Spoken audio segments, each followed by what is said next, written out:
হাসিনা তো নয়ই, এমনকি বাংলাদেশের বর্তমান প্রধানমন্ত্রী ডক্টর ইউনূসকেও ছাপিয়ে ডোনাল্ড ট্রাম্পের ন্যাশনাল প্রেয়ার ব্রেকফাস্টের দাওয়াত পেয়েছেন তারেক রহমান, যা নিয়ে অনেকে বিস্ময় প্রকাশ করেছেন। অনেকে আবার জানতে চেয়েছেন কি এই ন্যাশনাল প্রেয়ার ব্রেকফাস্ট অনুষ্ঠান, এর আয়োজকেরা এবং আন্তর্জাতিক রাজনীতিতে এর গুরুত্বই বা কতটুকু। ডক্টর ইউনূসকে ছাপিয়ে তারেক রহমানকে কেন দাওয়াত করলেন ট্রাম্প, এ সকল বিষয়ের বিস্তারিত থাকছে জীবনের কথার এই পর্বে। যুক্তরাষ্ট্রে আগামী 5 ও 6 ফেব্রুয়ারি ওয়াশিংটন ডিসিতে ন্যাশনাল প্রেয়ার ব্রেকফাস্ট নামে একটি অনুষ্ঠান অনুষ্ঠিত হবে। সম্প্রতি সেই অনুষ্ঠানে তারেক রহমান সহ বিএনপির 3 নেতাকে দাওয়াত করার পর তার যুক্তরাষ্ট্র সম্পৃক্ততার কথা নাকচ করেছে। তবে তারপরও 70 বছরের পুরনো এই ঐতিহ্যের সাথে জড়িয়ে আছে দেশটির সাবেক প্রেসিডেন্টদের নাম। এমনকি মার্কিন এই বার্ষিক অনুষ্ঠানটি প্রথমে প্রেসিডেন্সিয়াল প্রেয়ার ব্রেকফাস্ট নামে পরিচিত ছিল। পরে 1970 সালে এর নামকরণ হয় ন্যাশনাল প্রেয়ার ব্রেকফাস্ট। এই বার্ষিক ইভেন্টে প্রার্থনার রাজনীতি এবং ব্যবসাসহ সমসাময়িক গুরুত্বপূর্ণ বিষয় উঠে আসে। তাই এতে যোগদান মার্কিন প্রেসিডেন্টদের জন্য একটি প্রধান বিষয় হয়ে উঠেছে। বাইবেলে জন 21 অধ্যায়ের বিবরণ অনুযায়ী যিশু তার কয়েকজন বন্ধুদের তিবেরিয়াস সাগরের তীরে সকালের খাবারের আমন্ত্রণ জানান। সেই ব্রেকফাস্টে তিনি ঐশ্বরিক শক্তিতে প্রচুর মাছ ধরেন। মানুষের একত্র হওয়া, একসঙ্গে খাবার খাওয়া, বন্ধুত্ব করা ও প্রার্থনার গুরুত্বের কথা মনে করিয়ে দেন তিনি। সেই ঘটনা থেকে অনুপ্রেরণা নিয়ে 1935 সালের এপ্রিল মাসে ওয়াশিংটনের সিয়াটলে 19 জন ব্যবসায়ী এক সংকটময় পরিস্থিতি মোকাবেলায় একত্র হন। এরপর ধীরে ধীরে আরও অনেক ব্রেকফাস্ট দল গড়ে ওঠে। পরে মার্কিন কংগ্রেসের সিনেট এবং হাউস অব রিপ্রেজেন্টেটিভেও এমন ব্রেকফাস্ট দল গঠন করা হয়। 1953 সালে প্রথম মার্কিন প্রেসিডেন্ট হিসেবে ডুইট ডি আইজেনহাওয়ার একটি ব্রেকফাস্ট সভায় অংশগ্রহণ করেন এবং পরবর্তী মার্কিন প্রেসিডেন্টরাও তার পদাঙ্ক অনুসরণ করেন। যুক্তরাষ্ট্রের ডেমোক্র্যাট দলের রাজনীতিবিদদের মধ্যে ন্যাশনাল প্রেয়ার ব্রেকফাস্ট নিয়ে বেশ অনীহা লক্ষ্য করা যায়। 2010 সালে তৎকালীন মার্কিন প্রেসিডেন্ট বারাক ওবামাকে এই অনুষ্ঠানে অংশগ্রহণ করা থেকে বিরত থাকার অনুরোধ জানায় কংগ্রেস নেতাদের একাংশ। তবে ডোনাল্ড ট্রাম্প ক্ষমতায় আসার পর এই আয়োজন আবারও প্রাণ ফিরে পায়। এরপর 2023 সালে প্রেসিডেন্ট জো বাইডেনকে এই আয়োজনের প্রথা ভেঙে দেওয়ার আহ্বান জানায় সমকামীদের গ্রুপসহ বিভিন্ন গোষ্ঠী। আগামী মেয়াদে ডোনাল্ড ট্রাম্প আবারও ক্ষমতা গ্রহণের সাথে ন্যাশনাল প্রেয়ার ব্রেকফাস্টের তাৎপর্য ও গভীরভাবে জড়িত বলে মনে করছেন অনেকে। এই অনুষ্ঠানে ধর্মীয় নেতাদের পাশাপাশি উচ্চপদস্থ মার্কিন কর্মকর্তা ও গুরুত্বপূর্ণ ব্যক্তিদের আমন্ত্রণ জানানো হয়।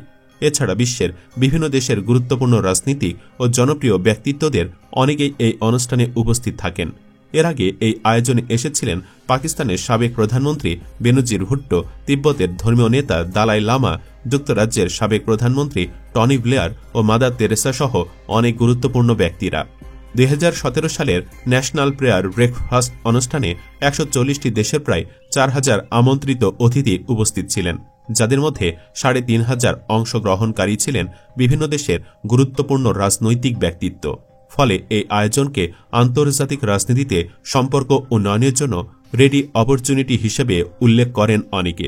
বিএনপি নেতারাও বলছেন তারেক রহমান সহ বিএনপি নেতাদের এই অনুষ্ঠানে দাওয়াত বাংলাদেশের জন্য ভালো খবর হতে পারে। নামে ধর্মীয় মনে হলেও এটা একটা আন্তর্জাতিক সম্পর্ক উন্নয়নের সুযোগ বলে জানিয়েছেন বিএনপি নেত্রী শামা ওবায়েদ। তবে এ বিষয়ে এখনও তারেক রহমানের কোনো মন্তব্য জানা যায়নি। তিনি এখন মায়ের চিকিৎসা নিয়ে খুবই ব্যস্ত। কেবল তিনিই নয়, তার পরিবার, এমনকি গোটা বাড়িটাও ব্যস্ত সময় পার করছে। জানা যায় লন্ডনে এখন তীব্র শীত। গত কয়েকদিন ধরে সকালের দিকে তাপমাত্রা নামছে 2 থেকে 3 ডিগ্রিরও নিচে। তুষারপাত না হলেও কনকনে ঠান্ডায় জমে যাওয়ার মতো পরিস্থিতি। এমন অবস্থার মধ্যেই কয়েকদিন ধরে ভোর হতে না হতে ব্যস্ততা শুরু হয়ে যায় লন্ডনের কিংস্টন শহরের একটি বাড়িতে। স্ত্রী কন্যাকে নিয়ে ওই বাড়িতে বাস করেন বিএনপির ভারপ্রাপ্ত চেয়ারম্যান তারেক রহমান। বাড়িটির সাম্প্রতিক ব্যস্ততা যাকে ঘিরে তিনি তারেক রহমানের মা বেগম খালেদা জিয়া, বাংলাদেশের সাবেক প্রধানমন্ত্রী এবং বিএনপি চেয়ারপারসন।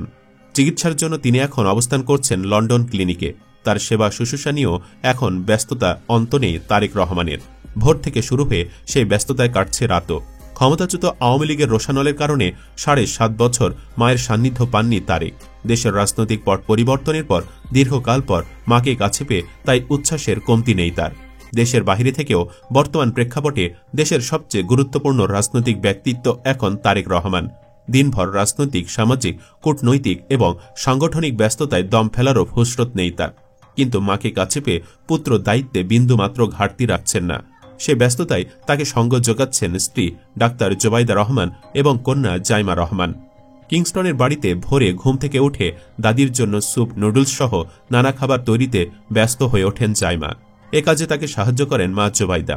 রান্না শেষে খাবার ভর্তি হটপট বাবা তারেকের হাতে তুলে দেন জাইমা। মেয়ের রান্না করা খাবার নিয়ে নিজে প্রায় ঘণ্টাখানেক গাড়ি চালিয়ে 14 মাইল দূরে লন্ডন ক্লিনিকে মায়ের কাছে ছুটে যান তারেক রহমান। মায়ের শিয়রের পাশে বসে পরম যত্নে খাইয়ে দেন সেই খাবার। দীর্ঘ সময় ছেলে ও স্বজনদের এমন আন্তরিক সেবায় আগের চেয়ে কিছুটা প্রাণবন্ত হয়ে উঠেছেন খালেদা জিয়াও। মা ছেলের এ সময়টুকু কেটে যায় তাদের পারিবারিক ও রাজনৈতিক নানা স্মৃতিচারণে। লন্ডনে অবস্থানরত জিয়া পরিবারের ঘনিষ্ঠজনরা জানান, ক্লিনিকে মায়ের পাশে দেখা তারেক রহমান একেবারেই যেন অন্য কেউ। সবকিছুর ঊর্ধ্বে তিনি তখন কেবলই মা, অন্তপ্রাণ এক সন্তান। ঘনিষ্ঠজনরা আরও জানান, চিকিৎসকদের বিধিনিষেধের কারণে নির্দিষ্ট কিছু খাবারের বাইরে কিছু খেতে দেওয়া হচ্ছে না খালেদা জিয়াকে। বাসা থেকে রান্না করে সেসব খাবার প্রতিদিন মায়ের জন্য নিয়ে যান তারেক। এমনকি রান্না বান্নার বিষয়টিও নাকি তত্ত্বাবধান করেন তিনি। লন্ডনে তারেক রহমানের ঘনিষ্ঠ কয়েকজনের সঙ্গে কথা বলে জানা যায়, খালেদা জিয়া লন্ডন পৌঁছানোর পর তারেক রহমানের রোজকার রুটিনে এসেছে বড় পরিবর্তন। কয়েক বছর ধরে তার প্রতিদিনকার রুটিন ছিল বাংলাদেশ ও বিদেশি গণমাধ্যমের খবর পড়া, দলের নেতাকর্মীদের খোঁজ খবর নেওয়া, রাজনীতির দিক নির্দেশনা দেওয়া, বক্তৃতা, ফেসবুক লাইভ, সামাজিক যোগাযোগ মাধ্যমে সময় পার করা। কয়েক মাস ধরে সেই ব্যস্ততা বেড়েছে আরও। তবে মায়ের সেবায় কোনো ব্যস্ততায় বাধা হতে পারছে না তারেকের। মায়ের সঙ্গেই তার সময় কাটছে বেশি। সম্প্রতি মায়ের জন্য খাবারের হটপট হাতে নিয়ে তারেকের ক্লিনিকে যাওয়ার একটি ভিডিও এসেছে সামাজিক যোগাযোগ মাধ্যমে। এর আগে হিথ্রো বিমানবন্দরে খালেদা জিয়াকে অভ্যর্থনা জানানোর পর নিজেই গাড়ি চালিয়ে তাকে ক্লিনিকে নিয়ে যান তারেক। এসব ভিডিও ভাইরাল হয়েছে মুহূর্তেই। আর মায়ের প্রতি তারেকের আবেগ ভালোবাসা প্রশংসিত হয়েছে সর্বমহলে। মায়ের প্রতি তার এমন ভালোবাসা, তার মানবিকতা আরেকটি পরিচয় বলে মন্তব্য করছেন সবাই। তবে এই মানবিক মনোভাব যে নতুন কোনো ঘটনা তা কিন্তু নয়। রাজনৈতিক বলয়ের বাহিরে তারেক অনন্য এক মানবিক গুণ সম্পন্ন মানুষ। পতিত সরকারের আমলে নির্যাতিত নিপীড়িত নেতাকর্মী থেকে শুরু করে একেবারে তৃণমূল পর্যায়ের সমর্থকের পাশেও তিনি আছেন বট বৃক্ষের মতো। তিনি সামাজিক আয়োজন থেকে শুরু করে চিকিৎসা ও শিক্ষাগত প্রয়োজন মেটাতে নিজ উদ্যোগে বহু মানুষের পাশে দাঁড়িয়েছেন। তার তত্ত্বাবধানে পরিচালিত হয় মাদ্রাসা, এতিমখানা, হাসপাতাল সহ বিভিন্ন সেবামূলক প্রতিষ্ঠান। এতটা নীরবে এসব কর্মকাণ্ড তিনি পরিচালনা করে চলেছেন যে অনেক স্থানীয় নেতাকর্মীও জানতে পারেন না। জিয়াউর রহমান ফাউন্ডেশন এবং আমরা বিএনপি পরিবার নামে আরও দুটি প্রতিষ্ঠানের মাধ্যমেও চলছে তারেক রহমানের মানবিক উদ্যোগ। এসবের ভিড়ে তারেক রহমানের যেন ট্রাম্পের দাওয়াত নিয়ে ভাবার সময়ই নেই। তবুও সব ব্যস্ততা ছাপিয়ে সম্ভাব্য পরবর্তী প্রধানমন্ত্রী হিসেবে তারেক রহমানের এই অনুষ্ঠানে যোগ দেওয়া উচিত বলে মন্তব্য করছেন অনেকে। দর্শক, আপনিও কি চান তারেক রহমান সেখানে যাক, নাকি খ্রিস্টানদের সঙ্গ এড়িয়ে যাক? কমেন্টে জানিয়ে দিন আপনার যে কোনো মতামত। আর নেতা ও ছেলে হিসাবে তারেক জিয়াকে ভালো লাগলে ভিডিওটি লাইক, শেয়ার ও চ্যানেলটি সাবস্ক্রাইব করুন। ধন্যবাদ।